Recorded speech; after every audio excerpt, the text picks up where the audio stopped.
Всем привет! Добро пожаловать на канал Вот Тебе И. Сегодня первая часть нашего большого очередного путешествия с семьей. Я сейчас нахожусь в Джакарте и еду подавать документы в китайский визовый центр.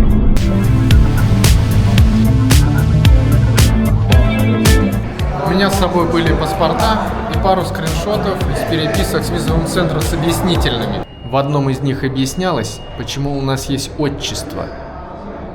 Но все оформляется онлайн. Анкета, разрешение. После подтверждения по почте можно ехать в визовый центр, назначают дату возврата паспортов и ждешь. Спустя 4 дня забираем паспорта. Визы готовы.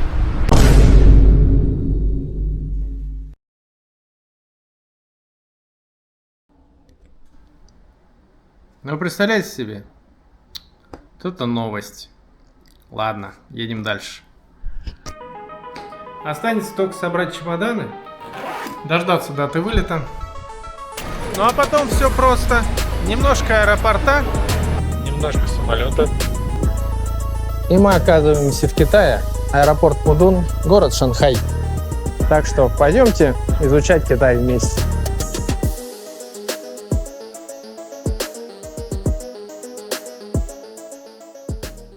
Там туда.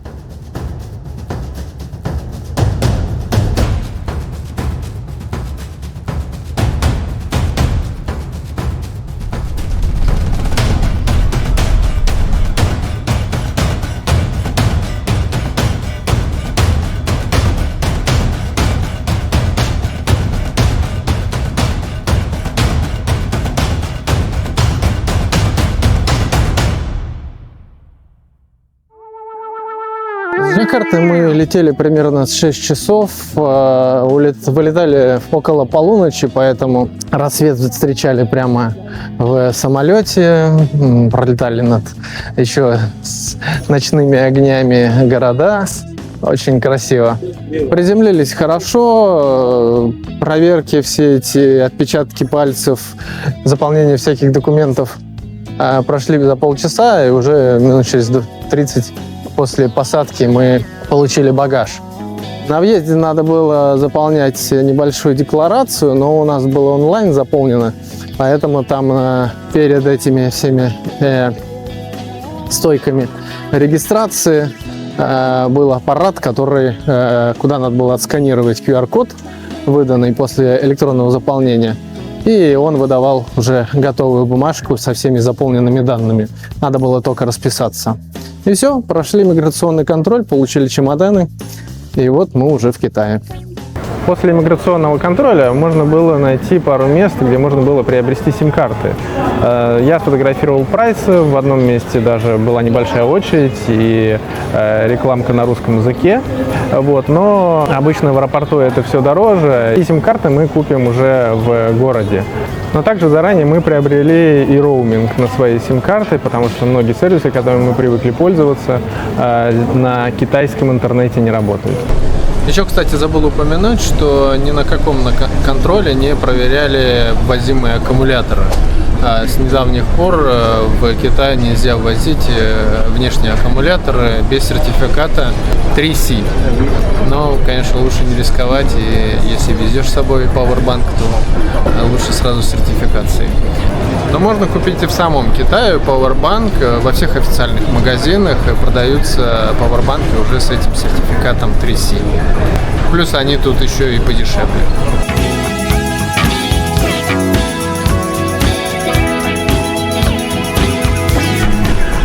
Ну вот мы собрались всей нашей честной компанией. Сейчас поднялись на 2-й этаж. И отсюда уже выдвигаемся в город Шанхай. Интересная, кстати, история. К нам прилетела еще одна Вика. Вот, и пока мы ждали, разговорились там с девушкой, она тоже оказалась Вика. И все, как ни странно, тельцы. Вот. И вообще, русскоязычных людей тут уже прям даже не выезжая из аэропорта уже много встретилось, даже пообщались.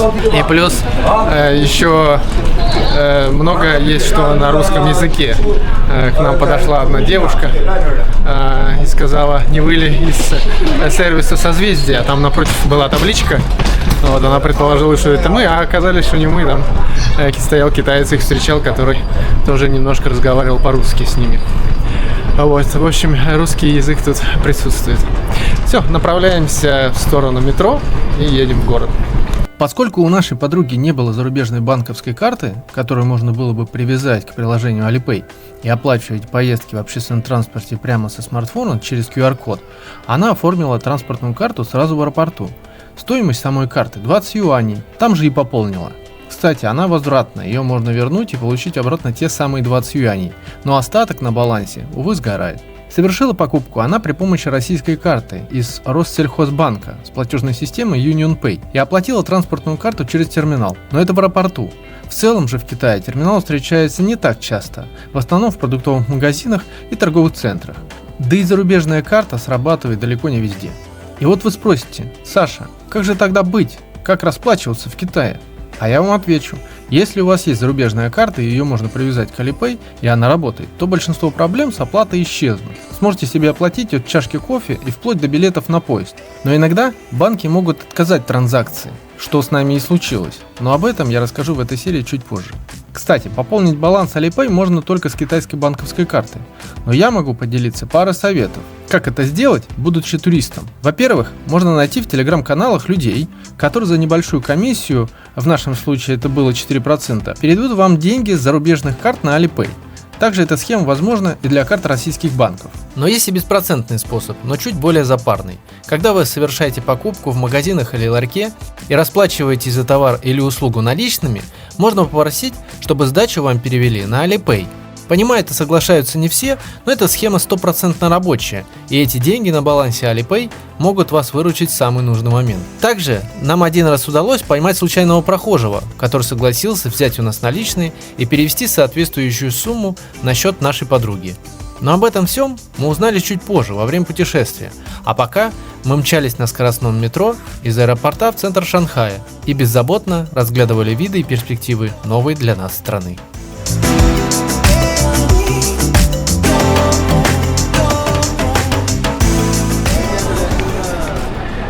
В общем, вот выходы с метро. Здесь турникеты и QR-код.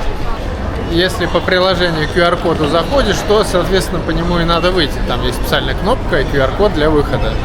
Вот. Но мы на станции поднялись на лифте и оказались сразу в холле, вот, минуя эти турникеты. Вот мы подошли сейчас к этим турникетам, там рядом с этой сервис-центр, дали девушке приложение, вот, и она уже у себя там в программе отсканировала QR-код и сняла оплату за проезд. Поездка с аэропорта до центра города стоила нам 7 юаней. Смотри, дорога мироточит.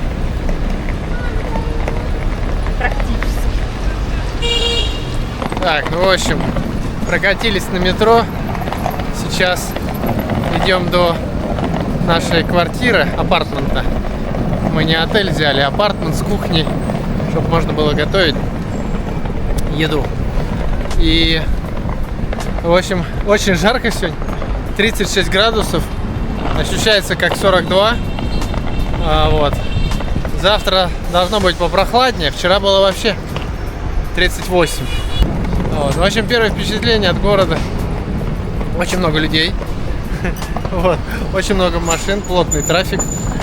Мопеды электрические ездят взад-вперед бесшумно. А главное, они имеют наглость сигналить прямо на пешеходных и типа расходитесь, я тут еду. Вот. Мы в центре. Сейчас находимся в районе. Вот тут будет сноска, что за район. Вокруг европейские забегаловки, Макдональдсы, КФС, Бургер Кинги, Старбаксы. Поэтому еду тут более-менее какую-то иногда привычную можно будет нам найти. Что интересно, мы выходили из метро и вышли прямо под храмом. Прям выход в метро был прям под храмом. Интересно так, и здание рядом. Это как торговый центр снизу, а сверху то ли под стиль, то ли реально храм. В общем, интересно. Такой получился выход. Еще такая вот архитектура попадается. Вот, тротуары есть, что приятно радует.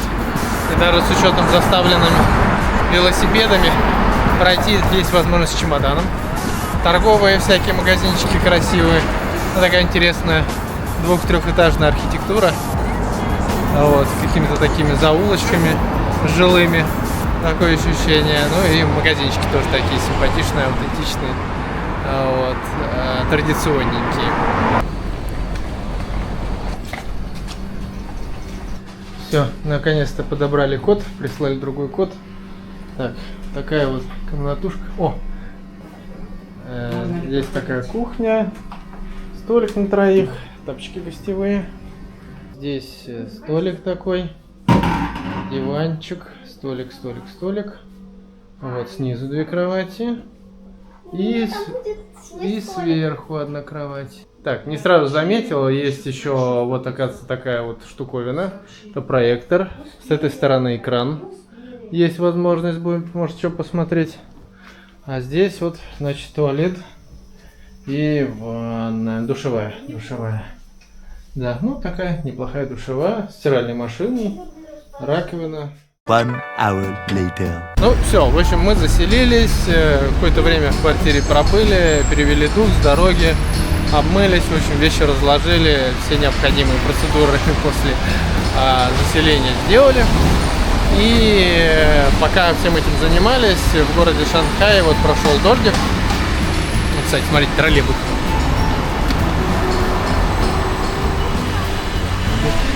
Давно троллейбусов не видел. В городе Шанхай прошел дождик и стало уже не так жарко. Сейчас 2 часа дня. Небо затянуло тучами и стало, в принципе, не так стало свежо и не так душно. Сейчас идем обедать. И после обеда поедем на первую достопримечательность Китая и города Шанхай. A few moments later. В общем, вон KFC испугал. В общем, покушали мы в KFC, но тоже, конечно, не без приключений. Ну, естественно, меню все не на русском и даже не на английском. Вот, и все крайне на китайском. Переводчики не очень сильно помогают и перевести все, что там написано. Более-менее пытаешься ориентироваться на картинке. В этом конкретном было так, что там меню было на маленьких экранах, и она постоянно менялась. Очень трудно было сориентироваться. Мы спросили, как вообще это можно тут оплатить картой, потому что мы каждый сам за себя, ну, мы отдельно с семьей. Подруга сама за себя хотела платить. Вот, показала карту. Карта Россельхозбанка с платежной системой UnionPay. Вот, в общем, там сказали, нет, такое мы не принимаем. Но я так понимаю, там в принципе карта не оплачивается. Потом мы сказали, что мы Alipay заплатим, все окей. Нам показали QR-код, электронное меню. Мы там выбрали все прошли через Alipay. Плюс девушка даже видит, что у нас, в общем, с этими всеми иероглифами какие-то трудности, она стала прям тыкать нам в экран, помогать, как это все оплатить. Вот, и дошла до страницы оплаты Alipay, и Alipay все заблокировал. Оплата через карту, которая привязана к Alipay, индонезийская, не прошла. Опять же. Потом мы все-таки... Девушка подошла с пониманием, показала на наличные у нее там в пакетике. Мы сказали, окей, мы оплатим все наличными. Вот. Ну, в общем, за 4 получилось 122 юаня. Вот, там бургеры. 3 бургера, картошка, 3 напитка. И я такое ведро заказал, которое принесли на таком интересном подносе. В общем, было очень вкусненько. Но вот с оплатой, конечно, тут приключения постоянные. Так. Ну а первая достопримечательность у нас будет тот самый храм из метро, под которым мы прям выходили. Вот начинаем с такого вот лефика тут. И идем оплачивать. Оплачивается здесь очень странно. Там на входе стоят такие плакаты оранжевые. Вот они. И здесь с ними надо проделать вот какую операцию. А какую операцию с ними надо проделать? Надо через WeChat оплатить, только проблема в том, что он просит китайский номер телефона. Никакого китайского номера мобильного телефона у нас нету, вот, поэтому надо проходить вот по такому коридорчику справа в главной арке. И здесь вот можно будет оплатить в этих воротах наличными. В общем, вот таким путем проходим и попадаем на территорию храма. Главный двор встречает просторным открытым пространством с курильницами, где верующие выжигают ароматные палочки. Здесь же сжигают красные бумажные пакеты, особые подношения, символизирующие пожелания счастья и защиту для семьи. В одном из углов можно увидеть, как эти пакеты готовят прямо на месте, и это создает ощущение живого участия в традиции.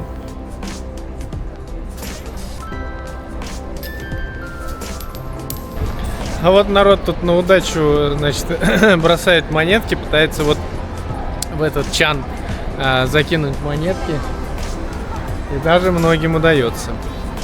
По периметру тянутся галереи и лестницы, откуда открывается вид на главный храм. Он был построен еще в III веке, во времена династии Восточная У, а затем не раз перестраивался и полностью обновился в начале 20 века. Его массивные ворота, деревянные колонны и крыша с изогнутыми карнизами создают ощущение торжественности и покоя. Внутри храма возвышается серебряный Будда, вес его 15 тонн и установлен сюда в 2009 году. Статуя является символом чистоты и просветления. Рядом установлен огромный колокол. Он был отлит еще в 1574 году, во времена династии Мин. Его глубокий звук когда-то возвещал начало молитв, а сегодня он хранится здесь как священная реликвия. Каждый элемент, от каменных ступеней до медных фонарей, подчеркивает значимость этого места, духовное сердце всего комплекса. Вот тут сбоку от Будды, как всегда, в буддийских всех храмах есть возможность зайти за Будду, и если зайти, то попадаешь вот в такой двор. Вот в такой двор фотогеничный, очень красивый, кстати, двор. И смотрите, какая здесь красота. Этот скрытый внутренний двор был словно магнит. Достаточно продолжительное время мы не хотели из него уходить. Слева и справа от входа во двор расположены деревянные галереи с разными резными ставнями. А напротив строгие многоярусные галереи из белого камня, украшенные традиционным орнаментом, прогуливаясь по которым открывается вид и на сам двор, и на заднюю часть главного храма. В углах двора возвышаются башни с золотыми крышами, одни из самых эффектных сооружений храма, который соединяет классическую архитектуру с современными высотными зданиями Шанхая за пределами храма. Этот двор не только место для созерцания, но и символ гармонии. Здесь шумный мегаполис остается за стенами, а пространство будто приглашает замедлиться и почувствовать спокойствие. В главном дворе, в галереях на втором уровне, стоят необычные кресла из металла. На них никто не сидит, они служат скорее символами. Резные узоры с драконами и облаками, а также лотосы напоминают о чистоте и мудрости. Эти кресла словно подчеркивают присутствие высших сил и создают симметрию и баланс в архитектуре храма. Кстати, я вот не сразу обратил внимание, вот этот вот чан, куда все пытаются попасть с монетками, он, как видите, вот многоуровневый. И, в общем, видимо, чем выше попадешь, тем удача лучше придет. Будешь более удачливый. Вот, но мы монетку бросать не будем. Мы можем просто на удачу подойти, вот так вот потереть за нос его, потереть вот за клык и за лапы. Вот. Я думаю, для удачи нам этого будет достаточно. Кстати, достаточно опасно стоять. Я сейчас стоял, снимал, мне чуть в лоб не прилетело. По-моему, в кадр там попало, что мужчина вот отсюда сюда бросал и чуть тоже в девушку не попал. В общем, достаточно опасная процедура-то. Может неудача прийти прям пока стоишь у этого чана.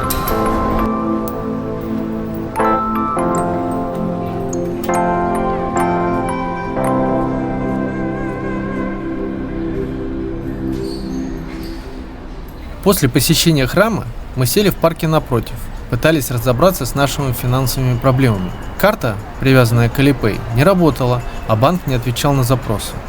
Мы суетились, что-то проверяли, писали в поддержку, обсуждали варианты, а рядом жизнь шла своим чередом.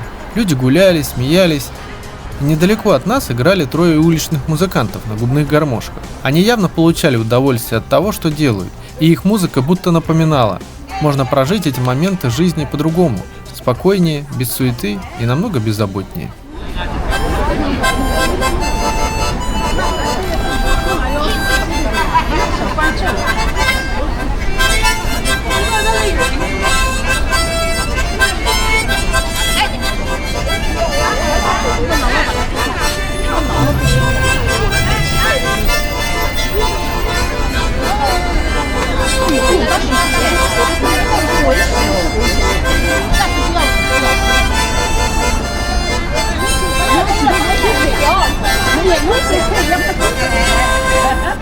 И вот под эти звуки мы наконец нашли решение.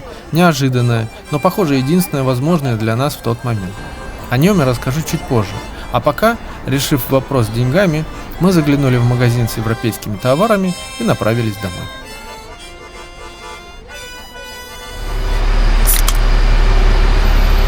Моему организму нужен уже сахар, уже сил нету никаких.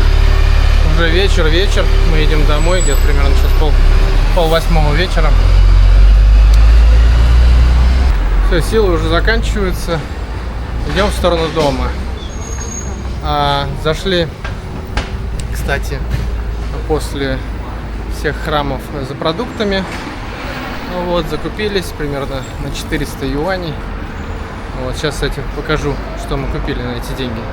Так, в общем, что купили на 400, получается 58,70 юаней. Значит, вот такая вот ветчина, помидоры, 4 яблочка, значит, йогуртик, фанту, которую вы уже видели, салат, здесь вот такое порционное масло, сэндвичи 2 упаковки, картошка, тут вот такие вот 4 штучки, 3 упаковки курицы, такие голени, литр молока, виноград, десяток яиц и рыба пожарить. Вот что уместилось на эту сумму. Вот, еще из новостей. У нас блокировалась карта, которую мы привязывали к Alipay. Мы изначально звонили в банк и проходили верификацию и подтверждали, что мы вот едем в Китай, чтобы не блокировали нам карту. Вот. На что нам сказали, мы нормально предупреждали, все было нормально. Ну, вот, другие страны, когда ездил, все было хорошо. То есть это официально приходило, грубо говоря, подтверждение, что да, банк уведомлен о том, что вы едете в другую страну и к транзакциям к этим готовым. А здесь сказали, что все нормально, Китай, все хорошо, с этой картой можно в Китай, все, нет никаких проблем совершенно, все, можете ехать, никакой верификации не надо, все, мы даже подать ничего не можем, все, давайте езжайте. Мы такие, ну окей, и даже по поводу моей карты не звонили. Ну и все, и получается на 7 юаней. На 7 юаней мы проехали, и оплата это не прошла. И следующее уже почему-то на 3 юаня мы там на метро чуть прокатились до храма, опять же. Это уже записалось совсем в долг. И блокировалась возможность пользоваться этой картой в приложении Alipay. Уточню для большего понимания, что же у нас произошло. Еще до поездки в Китай мы привязали карту банка Пермата к приложению Alipay. Пройдя все проверки, приложение успешно карту приняло. Однако, по прибытии в Китай мы столкнулись с тем, что транзакции через Alipay не проходили, поскольку банк блокировал их как подозрительные. При этом физическая карта Пермата работала нормально, оплата в китайских магазинах через терминал проходили. Позже, когда мы находились у храма в парке, мы привязали к Alipay еще одну индонезийскую карту банка БЦА, и уже с ней платежи через Alipay проходили без проблем. Хотя этот банк в предыдущие поездки не раз нас подводил с международными транзакциями, и в этот раз мы даже не предупреждали его о будущей поездке. Карту взяли в путешествие просто на всякий случай. Так что Alipay проездным через это приложение мы воспользоваться не смогли.